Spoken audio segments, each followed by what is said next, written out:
তো গাইস তোমাদের করা লেজেন্ডারি কমেন্টগুলো ফলো করে লেটস গো।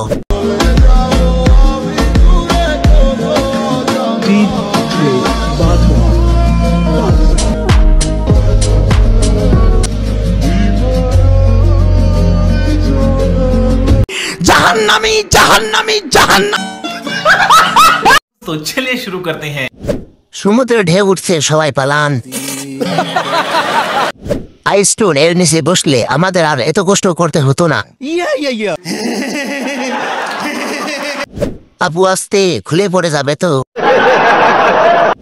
সে বুঝাতে চাচ্ছে তার বড় বড় দুটো মন আছে, পেগেটের তুলনায় চিপস বেশি আছে। গাছ ছোট হলে কি হবে, ফল কিন্তু ছোট না। ছোট গাড়িতে দুটো বড় হেডলাইট, গাছ ছোট ফল বড়।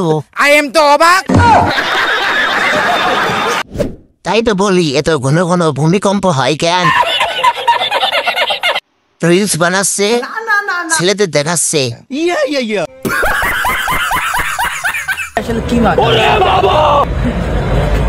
মেকআপ নাকি কি মেকআপ? হ্যাঁ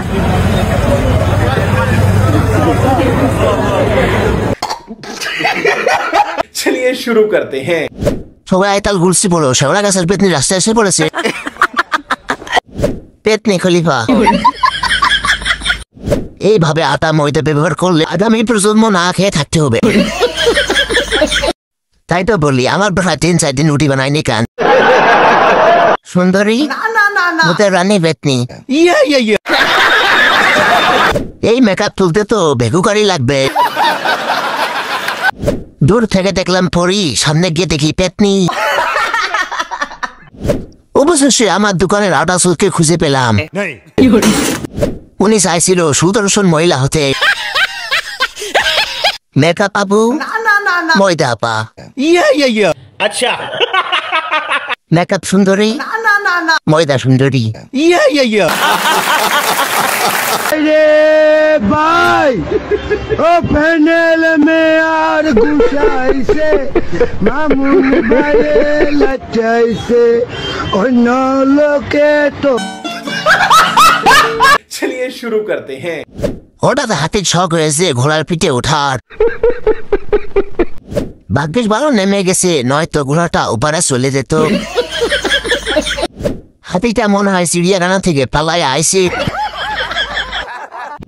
মনে হইতেছে গোপাল ভাঁড়ের বড় ভাই। ভাইয়ের ফিটনেস খুব ভালো, ভাবি কিভাবে সামলায়। এত বড় হাতি ছিল ও আমার মা গো। ঘোড়ার পিঠে মানুষ, ঘোড়ার পিঠে হাতি। দেহ মোটা, মাথা মোটা।